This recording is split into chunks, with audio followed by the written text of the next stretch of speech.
Apocalypse, chapitre 11. On me donna un roseau semblable à une baguette, en me disant: Lève-toi et mesure le temple de Dieu, l'autel et ceux qui y adorent. Quant au parvis extérieur du temple, laisse-le de côté et ne le mesure pas, car il a été donné aux nations, et elles piétineront la ville sainte pendant 42 mois. Je donnerai à mes 2 témoins le pouvoir de prophétiser, habillés de sacs, pendant 1260 jours. Ce sont les 2 oliviers et les 2 chandeliers qui se tiennent devant le Seigneur de la terre. Si quelqu'un veut leur faire du mal, du feu sort de leur bouche et dévore leurs ennemis. Oui, si quelqu'un veut leur faire du mal, c'est ainsi qu'il doit être tué.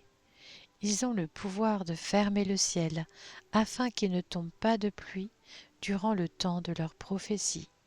Ils ont aussi le pouvoir de changer l'eau en sang et de frapper la terre de toutes sortes de fléaux, chaque fois qu'ils le voudront. Quand ils auront fini de rendre leur témoignage, la bête qui monte de l'abîme leur fera la guerre, les vaincra et les tuera.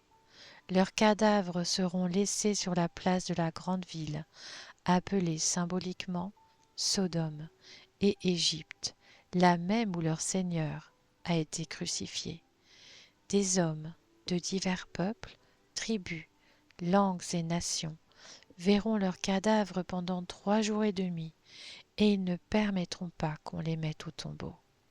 Les habitants de la terre se réjouiront à leur sujet. Ils feront la fête et ils échangeront des cadeaux, parce que ces 2 prophètes leur auront causé bien des tourments. Après les 3 jours et demi, un esprit de vie, venu de Dieu, entra en eux. Ils se tinrent debout sur leurs pieds. Une grande crainte s'empara alors de ceux qui les voyaient. J'entendis une voix forte qui du ciel leur disait: Montez ici. Et ils montèrent au ciel dans la nuée, sous les yeux de leurs ennemis. À ce moment-là, il y eut un grand tremblement de terre, et le 10e de la ville s'écroula. 7 000 hommes furent tués dans ce tremblement de terre. Les autres furent effrayés et rendirent gloire au Dieu du ciel. Le 2e malheur est passé. Voici, le 3e malheur vient bientôt. Le 7e ange sonna de la trompette, et des voix fortes retentirent dans le ciel. Elles disaient: Le royaume du monde est remis à notre Seigneur et à son Messie, et il régnera au siècle des siècles. Les 24 anciens qui étaient assis devant Dieu sur leur trône se prosternèrent, le visage contre terre, et ils adorèrent Dieu en disant: Nous te remercions, Seigneur Dieu Tout-Puissant, toi qui es et qui étais, parce que tu as exercé ta grande puissance et établi ton règne. Les nations se sont irritées, mais ta colère aussi est venue.